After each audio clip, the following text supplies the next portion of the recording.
When did Pumpkin Spice Latte get kicked out of the Spice Girls? Answer me this, answer me this. What is the velocity of Viennese whirls? Answer me this, answer me this. Helen and Ollie, answer me this. Last episode of Answer Me This got listener James very excited. You could say it got him red and hot under the collar. Sure. He says, I was very excited to hear the mention of Red and Hot Sichuan restaurant on Chelton Street on the podcast, as I live 2 doors away. Martin's dream house. Red and Hot has only fairly recently moved from having a 0-star out of 5 rating for food hygiene up to having 3 stars. Did you know that, Martin? Had you noticed? I've been going there for years and I've never been ill. Ollie, answer me this. What is investigated when these stars are awarded? And how is a restaurant allowed to still remain open if it has been awarded 0 stars? And is there a legal requirement for putting the sticker in the window? I am presuming yes, because this place still proudly placed its 0-star rating sticker right on its front door. So what is investigated when the Food Standards Agency come to give you a star rating? A, the hygiene. So how's the food prepared? How's it cooked? Is it reheated? That kind of thing. B, the structure of the buildings, and are they an appropriate place to make food for the public consumption? You have to have the kitchen tiled up to a certain height of the wall, that kind of stuff. Exactly. And C, what's in place in terms of the management of the restaurant to ensure that if there are lessons to be learned, they actually will be learned. So in other words, is there a line manager who can say, we'll make sure that every chef is trained to stop doing this thing where they dip each crab in piss before they put it in the soup or whatever. So that's basically the 3 things they're looking for. And to get 5 out of 5, you have to score highly in each of those categories. To score 0 out of 5, you have to do badly in all 3 of those things. So it is quite damning to get 0. I mean, 1 star, you can sort of understand why, you know, like a kebab shop or something where someone's being paid minimum wage to work there and it's expected to be a fairly casual restaurant. You can imagine why they could easily get to 1 star. 0 stars, that is fairly damning. Is there a legal requirement for putting this sticker in the window saying you've got 0 stars? No, there isn't, which actually speaks in favour, I think, of Red and Hot. Although they may have been pleasantly surprised by 0 stars rather than -1, because there is a level below 0 stars, as James alludes to, which is shutting the restaurant down. So the Food Standards Agency on an inspection can shut the restaurant down if they think there is an immediate threat to the general public, if they think your food is not safe. By giving you 0 stars, they're at least saying, well, we kept them open. On the day we arrived, there was no pressing reason to close this restaurant down in the interest of public safety. I feel the need to defend this restaurant. I mean, I've never got sick from anything of it in there in all the years I've eaten that. When you go out to eat with Martin, he's like the canary down the mine. If he doesn't get food poisoning from a place, then it doesn't matter what the hygiene rating says, that place is clean. I've got really sensitive chitlins, so I'm going to get set off very easily. Yes, so Martin actually recommending a restaurant in which raw meat is served. Yeah, low is a strong, diarrhea risk. That's 5 stars. Martin used to work at Westminster Council, where he was privy to the records for a lot of the Chinatown restaurants that we enjoyed. And past tense. Our favourite dim sum restaurant of the time had not distinguished itself in a very positive way. Here's the thing: in a place like Chinatown, you've got tons and tons of food establishments. It's pretty much food, you know, restaurant, cafe, food shop, restaurant. Rodents. And once you clear them out of one place, they kind of go to another place. So there's a constant cycle of like it's a war against, you know, pests basically the whole time. So, you know, if you read somewhere that like 7 years ago, your favourite Chinatown restaurant, someone was sat there eating dim sum and they saw a mouse run across the floor and the waitress killed it with a high-heeled shoe. And then didn't pick it up. Oh, this is a specific quotation of what you read. Actually, I don't know if I should be saying this. It's not a huge surprise. It did explain why it was frequently closed. Yes. I remember the place, and they did seem to be under new management a lot. If you've got a strong stomach, unlike Martin, I would strongly recommend the Disgusting Things Found in Food slideshow on the Daily Star's website. Oh, no. It is. I couldn't cope with it. What was the most disgusting thing you could cope with seeing? There was a rasher of bacon that someone found that still had a pig's nipple on it. I think if you're willing to eat a pig's flesh, then why discriminate against the nipples? No, but I know, but it's the surprise, isn't it? In a chicken nugget, there was a worm. And so, okay. You know, you've chosen low-quality chicken. You haven't chosen at that point to eat stuff out the ground. And yet, when I get my Abel and Cole box with some very muddy salad and there's a slug on it, I think, well, that's so fresh out the ground that the slug is still alive.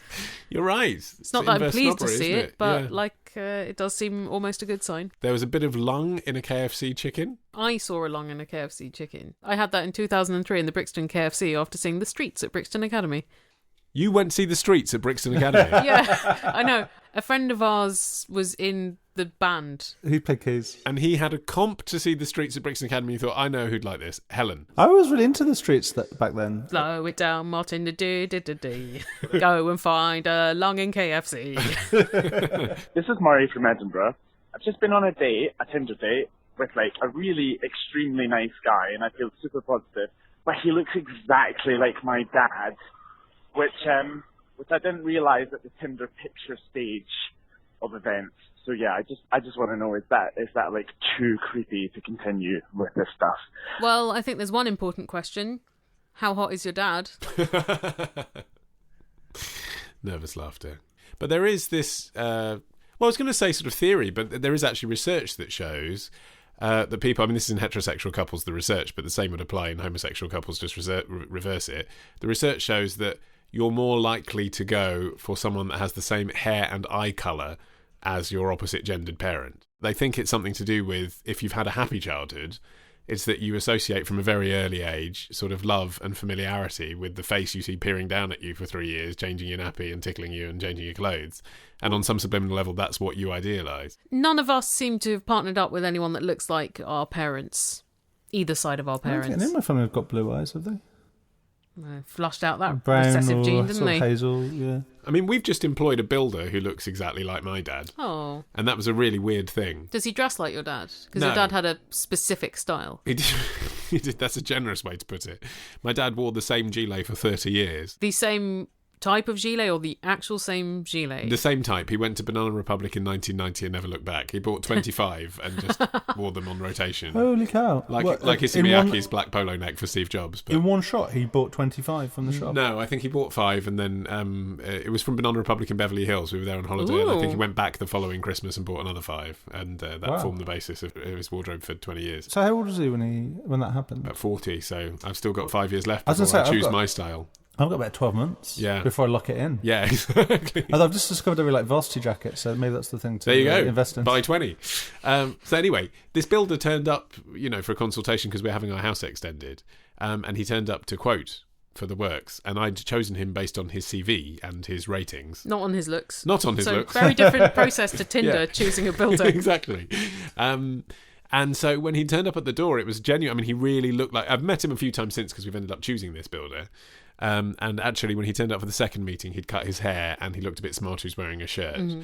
But the first time he was wearing a T-shirt and he had rough hair, not at all styled and a bit long. And he looked so much like my dad that I actually had to tell him. And it made me feel really weird because it's a weird thing to be told by someone that you've just met. I'm really sorry I have to stop this conversation, but you look identical to my dead father. But I had to do it, because it was just in the back of my head the whole way through the conversation. Dead dad. I was like, I have to tell him.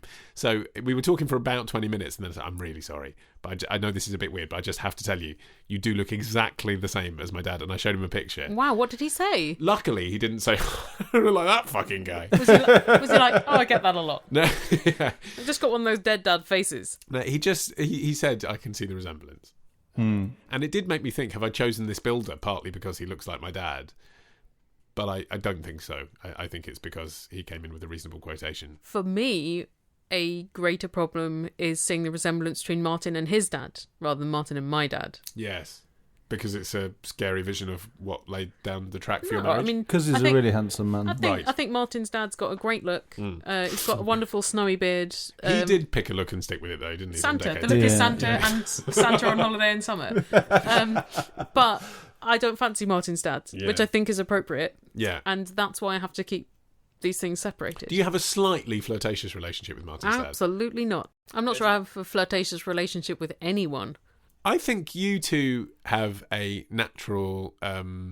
what's the word I'm looking for? Froideur.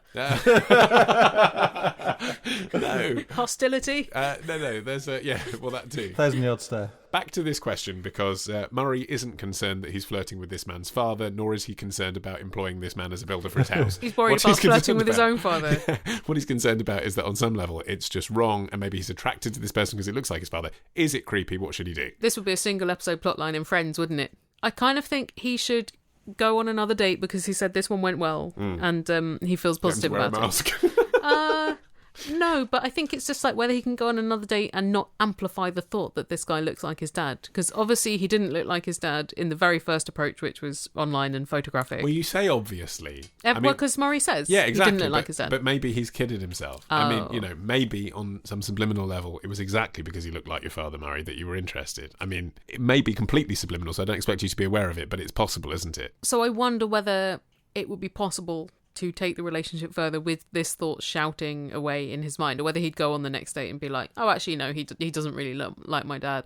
Or whether you could get far enough into the dating, if it still goes well and you like each other, to take him for a radically different to your father haircut and wardrobe makeover. I think that's right. And I actually think it is possible to quieten the voice in your own head saying it. And I think the way to do it is to do what I did with my builder, John, and say, John, I have to tell you this. Do you think that would absolutely kill a fresh Tinder situation, though? I think you need to judge it and check they've got the same sense of humour as you, and he's not going to find it too weird. But I think you can find the right moment to do it in the right way. But with all the caveats that I wasn't interested in you because you look like my dad. So I think once you've said it, once you've got it out into the open, I mean, maybe playing this podcast, once you've got it out into the open, then that voice in your head will subside. My concern is I'm not going to take my builder for lunch with all of my friends and to meet my mum. But Murray, you are going to take this guy perhaps back to meet your dad at some point. And even if your dad doesn't say something, everyone around your dad is going to think you are dating someone that looks like your dad. So I think you've got to be prepared to have that conversation with everyone. But actually, you know, if you really do get on and you love him, then it doesn't matter, does it? I think it does matter, because if they're having sex, you might think, I'm having sex with my dad, I'm having sex with my dad. So that's why it matters. No, because I'm saying I think he can get past that. I look at John and I no longer see my dad. But you're also not having sex with John, so... That's also true. Yeah. Well, so far, the work hasn't begun yet. Oh. I don't know what I'll do to get a discount. I've got a question. Email your question to answermethispodcast@googlemail.com. To answer me this podcast at googlemail.com. To answer me this podcast at googlemail.com. To answer me this podcast at googlemail.com. So, retrospectors, what historical events are we ticking off on this week's run of Today in History? On Monday, the anniversary of the day Ozzy Osbourne and a bat came face to face on stage. On Tuesday, we go back to the future with a potted history of the DeLorean. On Wednesday, why is the Pope guarded by those guys in floofy hats? On Thursday, how the Rock and Roll Hall of Fame ended up in Cleveland. And on Friday, was Henry VIII really an asshole, or was it just the result of a jousting accident? We discuss this and more on Today in History with the Retrospectors. 10 minutes each weekday, wherever you get your podcasts. Here's a question from Emma in Alberta, Canada. She says, Helen, answer me this. Why do we use the phrase ship it in reference to a desire to see two people, often fictional characters, get together romantically? For example, I ship Harry and Hermione. Why did she end up with Ron? There's no boating involved. Why did we make ship a verb? How long have we been using this? When she says, why do we use the phrase, I've literally never heard that. I've never phrase. heard that. Yeah, Well, I think we're we old. in I think Alberta, Canada. Does she mean millennials in Alberta, Canada? We people. Is it young people, though? Is it a young person's thing, this? Had you heard it? Yes. So- And I'm 37. Have you? When did you hear it? It's all over the internet, mate. Oh, is it a new thing then? People will say, I really ship Michael Sheen and Sarah Silverman. I really ship Michael Sheen. So that means and you Sarah want them to get Silverman. together? No, they are together, and you're like, Oh. I ship that couple. Oh, so it's only if they are together? No, it can be both. So you can do it for couples that aren't couples and It couples can that be are couples? aspiring shipping and real life shipping. I see this pair as a good couple. Exactly. So, Whether or not they're a couple or not. Okay, so to take an example closer to home, listeners to the early days of the podcast could have said, I ship Helen and Martin. Yeah. Or they would have been like, I ship Ollie and Martin, because quite a lot of people did seem to have sensed a frisson between the two of you. If only this podcast was around 10 years later, there would be Liam Payne, Harry Styles like fan porn about Ollie and Martin. But what can I say? You think it's Liam Our and Harry, fans are not too Louis old. and Harry. Oh, is it Louis and Harry? Or Zayn and Harry. Wait, what's it called when they're... Slashfic. No, yeah, but there's a specific one for One Directioners. With Yeah. Louis and Harry, what's it called? Oh, Larry Stylerson. That's it, yeah. It's so ridiculous. They might have shipped me and you, Helen. Those people don't know us. No, exactly. He might have shipped us. This is probably why people will generally go for fictional characters, because they don't know them Right, and yeah. they're not nauseated by their disgusting real selves. Okay. So if you see two people and think, I think they're going to get together, is that called a shipping forecast? That's quite good, Martin. The sense that Emma means, it's an abbreviation of relationship. That makes sense. So there was the term relationshipper, first of all, and shipper and relationshipper were used interchangeably in news groups. And this goes back to the 90s for X-Files forums, basically. The fact you use the word news groups takes me straight there. A shipper is somebody who does what? In the case of the X-Files ones, it was people who wanted Mulder and Scully to get together. It's the person writing about or arguing for the relationship to exist. Yes. People who aspired for Mulder and Scully to get together called themselves relationshippers, and then they abbreviated that to R-shippers, and then shipper. Right. That makes sense. And so as people started using other things on the internet, like LiveJournal, shipping evolved beyond the Got X-Files. it. Okay. Have you heard of stanning, which is kind of the same? It's like being a super fan, and it gets its name from Eminem's Stan. So you might No, I haven't. you might say you're an Andrew Lloyd Webber stan. Yes. So it's not a romantic thing, but it's a similar kind of fervence, and that's the I like vocabulary him so you use. much I'd stalk him and kill myself to the sound of Phantom of the Opera. Sounds about right. And record a cassette of it. Yeah, I'm glad you've got a plan. That never made sense in Stan, did it? The whole business of, I'm sending you a cassette and I don't know if it's broke, but here we go. Oh, I'm dead. Well, how did he put it in the post? I just never understood that last bit. Well, they recovered it from the car, didn't they? But then who would post it? I mean, how would it get there? Maybe the police. Maybe But the how police... would Stan ever hear it? Not Stan, the rapper that he's sending it to. Oh, because the police might want Eminem's input on this death in which he seemed somehow complicit. So they'd be like, did you know this person? Eminem would be like, no, I'm not familiar with him. And they were like, well, he seems to know you. Here's some tape. Here's some tape of him singing, rapping along to Dido. Yeah. It's just weird. I mean, I think it's a nice little Eminem surprise explains ending, in the but- last verse. Yeah. He's like, oh, come to think of it, it was you. Yes. Yeah. I think it takes quite a long time for these terms to enter the vocabularies. 20 years is not that long. Are you familiar with slash fic as a term? Yes. So that's from like the early 70s and Star Trek stanning or shipping. It wasn't Guns N' Roses fans. I presume there is slash fic about Slash. Maybe Slash and Michael Jackson getting it on. Yeah, I bet there was a lot of that, yeah. So slash fic was referring to a pairing of Kirk and Spock from Star Trek. So Kirk slash Spock. And that's how the slang came about, because then you just say slash to mean that. And then it just came to mean fan fiction I of see. different kinds. That's interesting. Thank you. Yeah. That's two answers in one. I never Yeah. realised that the slash meant the forward slash you Yeah. put between two names. Usually slash would be same gender relationships. Oh, really? Why? Yeah. I guess because Kurt and Spock. That's the culture it came out of. So, but if you had a heterosexual relationship, would you not use a slash? What would don't you know. use? You'd use a slash, wouldn't you? Harry slash Hermione. Yeah. Maybe. Or I guess you could use a hyphen. Hyphen fic. I don't know. Yeah, you don't know, and that's why it's funny. And it looks a bit like a penis sticking it to the woman's name. Well, if you are a true stan of our show, then you will be very thankful for our intermission. I would say so. Because you just want a little bit more answer me this, or because you're thinking, I'd like to support these fucks by giving them some of my cash, but I want something in return. And I think that's legitimate. Yeah, and I mean, that's how most things work in our society. Yeah, and that's why we've got our first 200 episodes for sale at answermethisstore.com, along with our albums and best of episodes and blah, blah, blah. Yes, you can also buy them from iTunes and Amazon. Yes. And you're more than welcome to do that if the technological convenience persuades you that that's better than giving us the slightly higher royalty by buying it from us directly. It's your choice. And for today's intermission, I've chosen a rather unusual event in the history of Answer Me This. It happened in episode 92, in which Ollie and Martin proved their physical prowess. It's like Women in Love, isn't it? It's a bit like Women in Love in audio form. Get ready.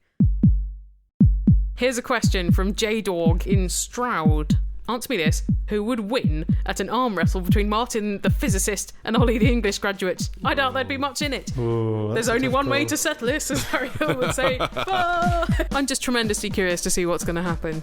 Martin's going to win is the answer. I have no strength at all. No, but also your arms are longer. I couldn't crush a pea, Martin. Yeah, but that's not the kind of exercise they have at your gym. They're Are we counting to 3? How does this work? I'll count to 3. Okay. Okay, they're clasping hands. They're ready. Martin's clasping my hand very tenderly. 3, 2, Martin's going to win. 1, Yeah. wrestle! Muscles are bulging, sort of, as far as they can with puny men. Ollie's leaning back against the drum kit, both his feet on the sofa. It's still neck and neck. He's holding his own. He's screaming, but he's holding his own. Martin cannot budge him. There's a lot of shaking and kicking going on. I'm going to have to give up just a bit. Faces are red. Oh, Martin just about took it, but they're both in pain. That was tough. That was a good match. All right. That was more of attrition, really, I thought. Do please send us your questions in your own voices. You can record a voice memo and email it to us at our email address, which I hope you're familiar with by this point. Or you can Skype us at Answer Me This, or you can call the following number. 02081235877. And remember, there's no voicemail greeting anymore, but that is our number. Let's hear who's been in touch today. This is Chris in California.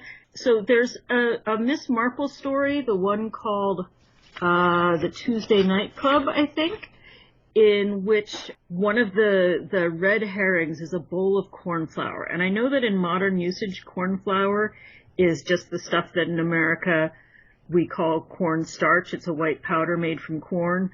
But this sounds like it's a preparation made from that. So it says, a pity, commented Miss Clark. It is nicely made, too, no lumps. Gladys is really quite a nice cook. Very few girls nowadays seem to be able to make a bowl of corn flour nicely. So I presume, since they're talking about lumps, that it was mixed with liquid, but was this mixed with water or with some other liquid? Was it cooked? Was there something else added? I would love to know this. It's been bugging me for years because I love food and I read a lot of Agatha Christie. That's niche.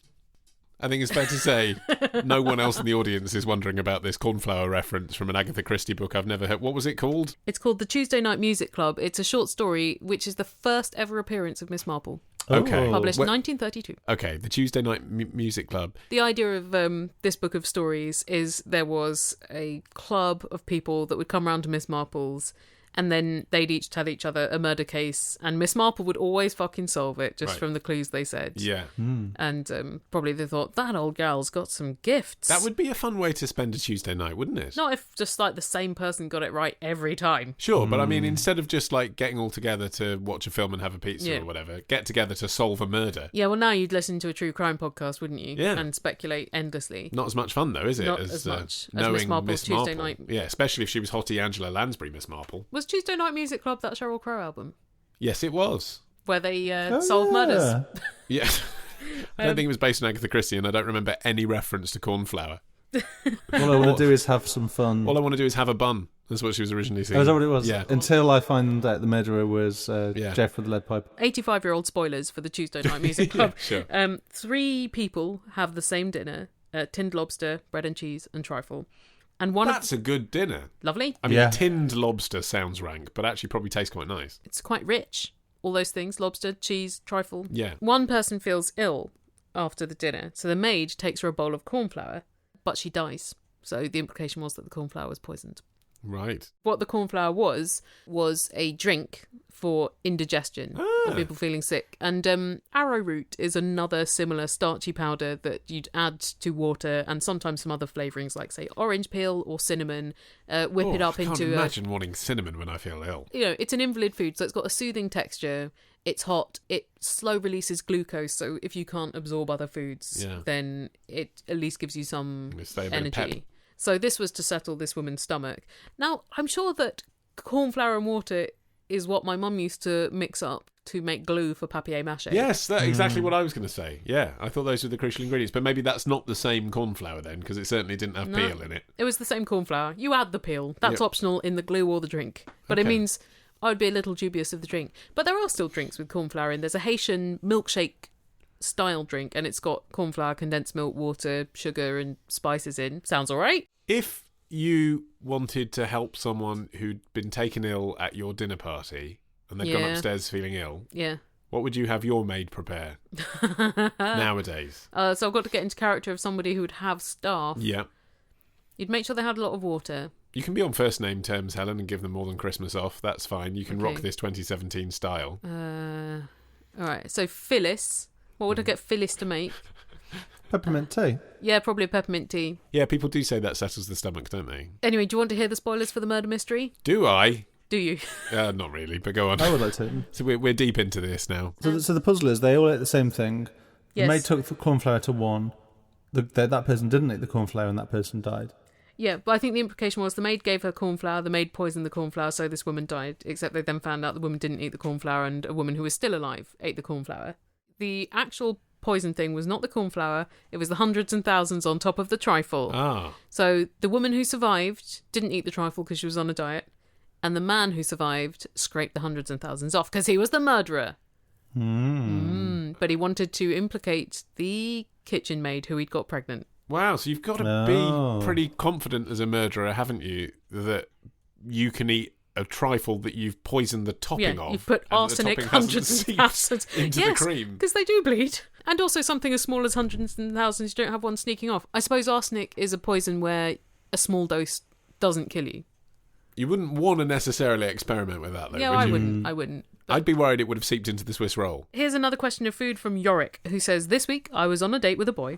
As I'm disgustingly cheap and we were going to a gig. Well, that's not cheap. We went to Subway and I bought a salad. My date and I got talking about the smell in there. I've always loved it. He's always hated it. Let's call the whole thing off.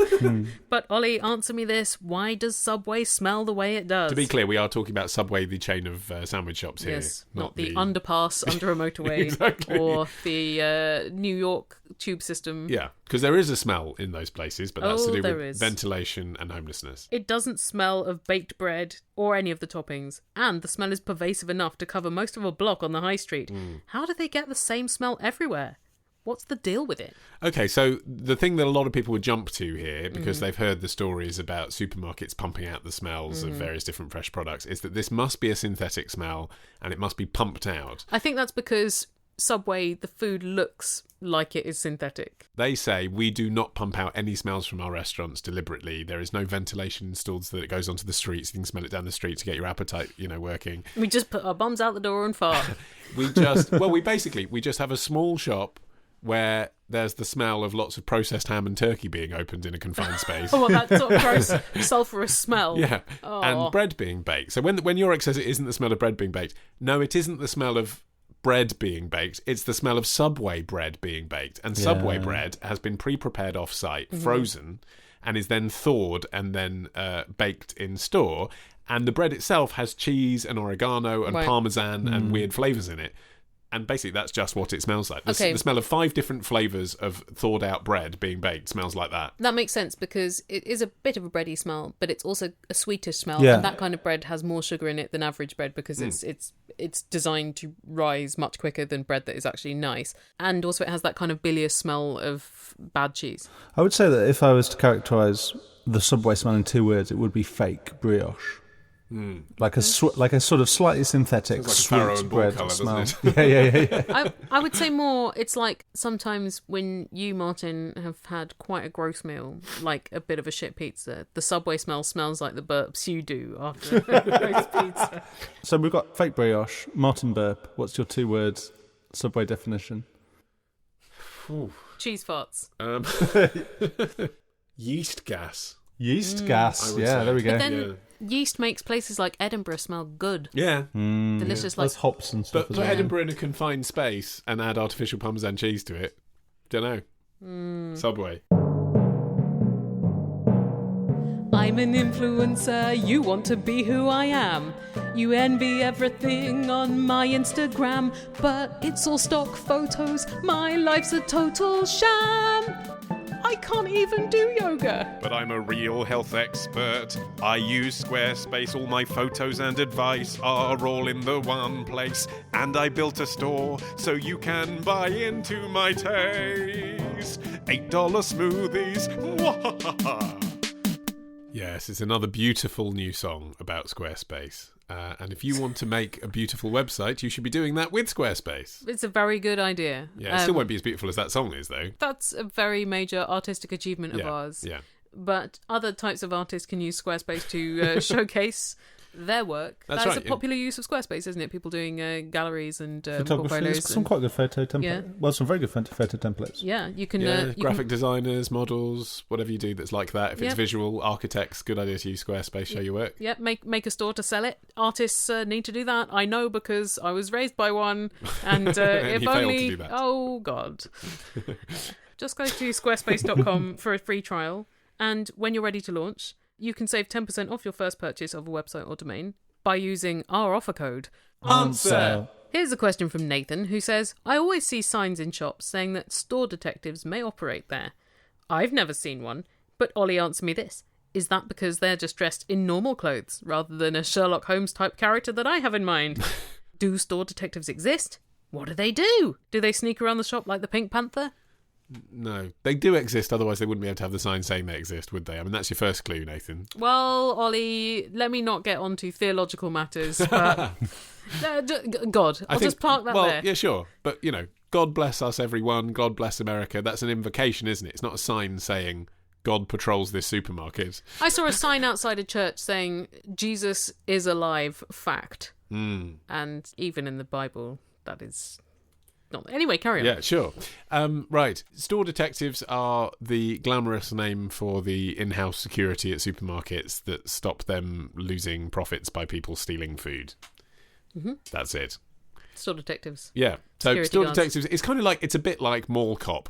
It's a phrase that is supposed to make the job sound more impressive than it is. Mm-hmm. And it's supposed to appeal to people who, perhaps they have a past working for the army or working in the police, but probably...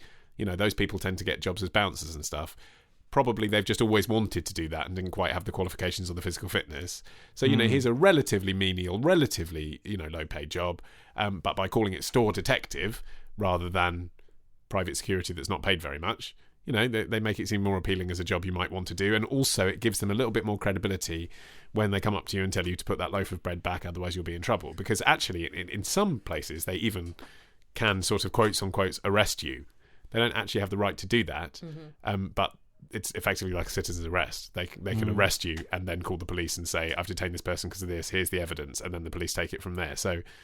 But they're not really doing detective work, are they, beyond the very immediate, I've seen someone put items in their bag. Who stole this fish? The person with a fish in their jacket. But that's the kind of level of detective work they're doing. I mean, they're detecting someone shoving milk in their pocket. But it's not magnifying glass bloodhound. It's not arsenic cartoon. It's no cartoon detective work happening. Exactly, yeah. It's no Tuesday night supper club. Yeah. No, Tuesday night cornflower club. Exactly. No one steals cornflower. Well, they might in the supermarket. Well, they do have to be relied upon, though. So they have to be people that are security cleared. Like they themselves can't have had a criminal record because their evidence sometimes has to be relied upon in court. So they have to be a credible person. Is it a lonely job being a store detective? I think it probably is, because it's probably like even the managers in the store, they probably feel like the fact that person's there in a way, although it's giving them an extra level of security, it distrusts the staff as well, doesn't it? Yeah. Why can't the staff just keep an eye out for people nicking stuff? I'm pretty sure that the other day when I walked in, I said hello to the store detective standing in a suit by the door because it seemed like a lonely job. And I think what he wanted to say to me was, don't even bother coming in. You can't fit into anything in here.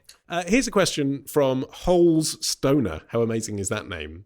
Holes says, my surname is Stoner. It is. I recently found out that stoner means a person who takes drugs on a regular basis. How did you not know that, Holes? Wow. I think it's wonderful that you've made it this far without knowing. So, Helen, answer me this. Where did the word stoner come from? Insofar as it meant people who were intoxicated, it's been around since definitely the 1930s for drunk people, and then in the 60s it got applied to drugs. I guess because that was more talked about then than it had ever been before. But it never gets used for alcoholics now, does it? Or no, used as stoner. It got taken over. Completely superseded, yeah. So before the stoner alcoholics, people were saying things like stone drunk. I think that's in print from like the 1850s, and that means you're so drunk you have the sensibilities of a stone. Right. Like stone You've deaf lost and your stone mind. blind. You've lost your senses, and maybe you are physically inert as well. So a lot of people will be there going, oh, it's because you're reeling because you're like somebody who's had stones thrown at them in a public stoning. But there's no evidence to suggest that that is the link. Yeah, because that would hint that being publicly stoned is in some way a pleasurable intoxication. And or that you make it out alive. Yeah, exactly. Now, you're travelling a lot more to the USA than you used to because of your work with Radiotopia.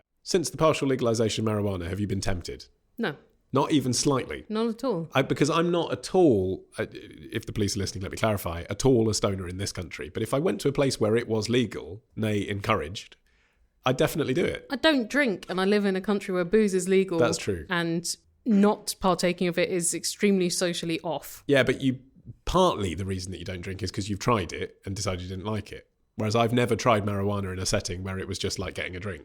I'm going to Amsterdam later this month, and I have zero plans to investigate that side. Okay. So the US is just the same. That's the acid test, basically. I'm going to be baked the whole time. That's what I'm hoping. I mean, what Martin needs is to be more sleepy and docile. Down and lonely, life feels so confusing. I need some answers, preferably amusing. Now I find a podcast that will suit. I listen to Helen and Ollie on my half-hour commute. Here's a question from David, who says, for years now, both my partner and my daughter have been asking if we can get a dog. I never wanted a dog. I have no interest in them at all. That's not good, is it? I know enough from watching the Dogs Trust ads. Doesn't say, got no interest at all in dogs, get a dog. You really warm to them. My brother really, really didn't want a dog, and then my parents got a dog, and he adored the dog beyond all measure. How old was he then, though? 9. 9-year-olds don't know what they want. No, 9-year-olds do know what they want. He threatened to leave home before we got the dog. Why? He really didn't want a dog. But what was he worried would be happening? That he'd be upstaged by the dog? Probably. I mean, I probably felt like that as a child because I was scared of dogs. But I think I sort of needed a dog. Because I never had a dog, I still distrust dogs. Maybe David needs a dog. That's a good slogan, actually, for Dogs Trust, isn't it? Don't trust dogs. Don't distrust dogs, dogs trust. All right, yeah. Not bad. Yeah, well, it's not great. Don't diss dogs, don't distrust dogs, dogs trust. Anyway, David continues. Due to us moving to a new house, and if I'm honest, me not having any ideas what to get my partner for her birthday a few months ago, I went out and bought Harry the Shih Tzu. Without consulting your partner, who's the one who actually wants the dog, you just like, all right, fine, just get any dog.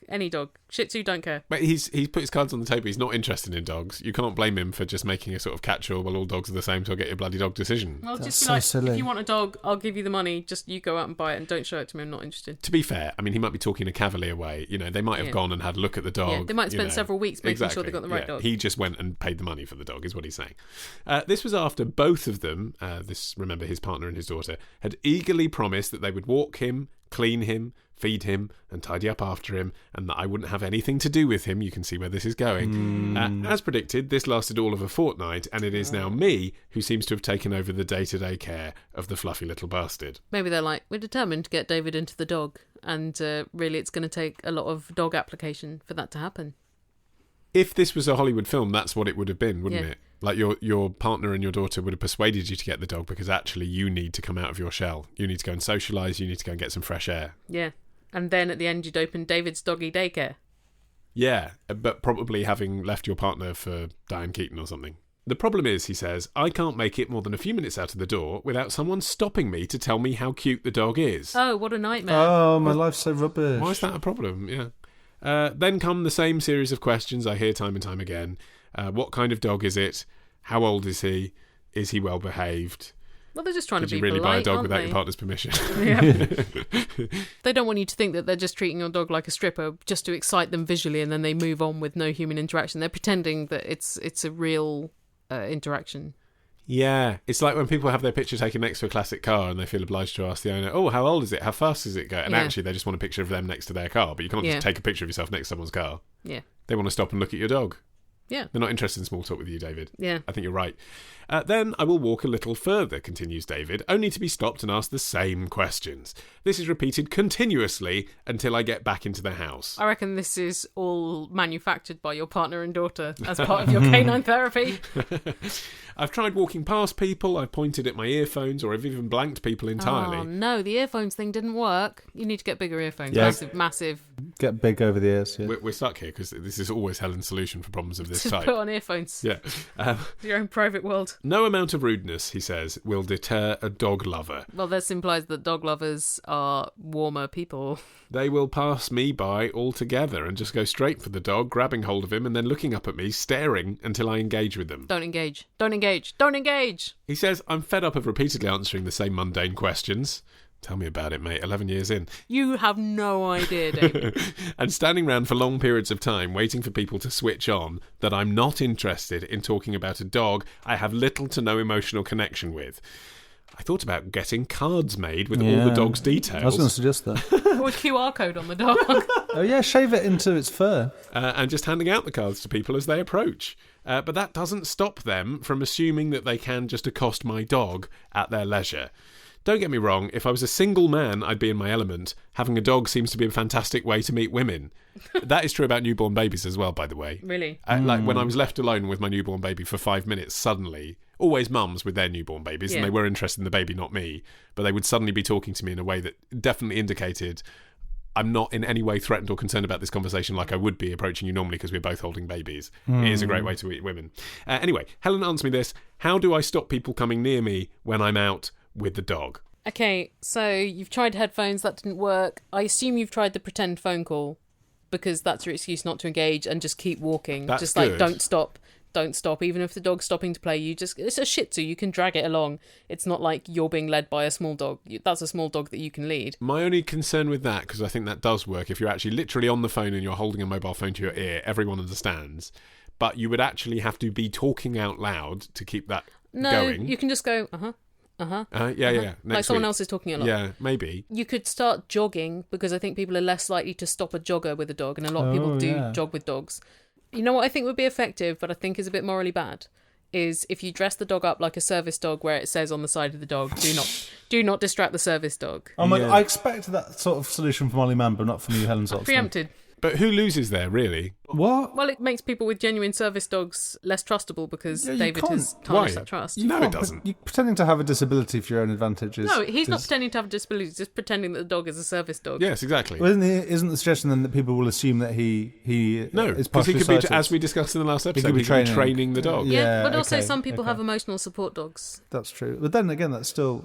I'm not sure. It's not like, he's using a disabled loo and therefore a disabled person is missing out on going to the toilet when they really need to. By pretending to have a service dog, no one's disadvantaged by that. He's just advantaged that he doesn't have to stop and have a conversation. Yeah. I think it might be that he's going to places where either there aren't any dogs and therefore Harry the Shih Tzu is a novelty, or there are lots of dogs and therefore fellow dog owners are stopping to ask him about the dog. Yeah. I think he needs to choose a route where a dog is just of no remarkability at all. Yeah, you know what though he could do? No one's going to want to stop and chat to him if he's wearing a scream mask. Difficult in summer. Look, it would be hot, but he wouldn't have to chat. You can't have everything, David. Do you want a sweaty face or do you want the dog chat? Well, if you have any suggestions for David to be an antisocial bastard dog walker, then do get in touch. And actually, if you see us walking around, feel free to approach. We're friendly, friendly like dogs. We don't bite. Straw that broke the camel's back, it was probably a bit unfair on the bloke, but there was a guy who tweeted me last week saying, saw you at where I work today, didn't say hello because you were having an in-depth conversation with the receptionist. And I retweeted it and said, why do podcast fans always do this? Because it is the most common thing is people say they tweet me afterwards saying, really exciting to see you in this place. Come and say hello. I'd like to meet people who listen to my show. There's not that many people out there. Specifically, you'd like to meet people who listen to the show with someone else as witness. Exactly.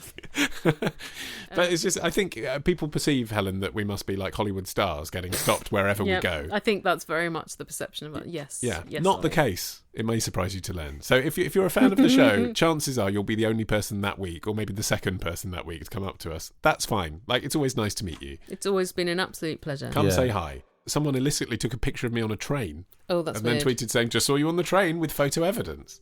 That's so much weirder than just saying hi. Odd. Do you live here too? Was that a nice photo? No. It was a busy commuter train. I was holding onto a luggage rack. So it was like profile with Potbelly. Oh. Not good. Double chin. Double chin, yeah, exactly. Bald spot. No. Not promotional picture quality. If you must take creepy pictures, please make them flattering. Make sure the light highlights the cheekbones. Yeah. I need a bit of a strong light to just give my face a bit of definition, so just bear that in mind if you're papping me. At least filter it. At least filter it. And not while we're eating, because no one looks good while they're eating. But if you have a question, send it through. Absolutely send it through via email, phone, Skype, voice memo. Our contact details are on our website. AnswerMeThisPodcast.com, where you can also find links to the Answer Me This store, where we keep our first 200 episodes available to buy to support the podcast. And also you can follow us on social media at Twitter and Facebook, links there too. Remember that we will be back with a brand new episode on the first Thursday of November. Yes. But in between, there will be one of our retro episodes. It's only on our podcast feed, so you have to subscribe to us to hear it. Yes, you do. Where we delve back into our archive for your aural pleasure. And our slight wincing at our past selves. And finally, if you'd like to support this show financially for no reason other than you've got deep pockets and you're nice, paypal.me/answermethis. Right. Every month some of you do that. Thanks. Bye. Helen and Ollie, answer me this.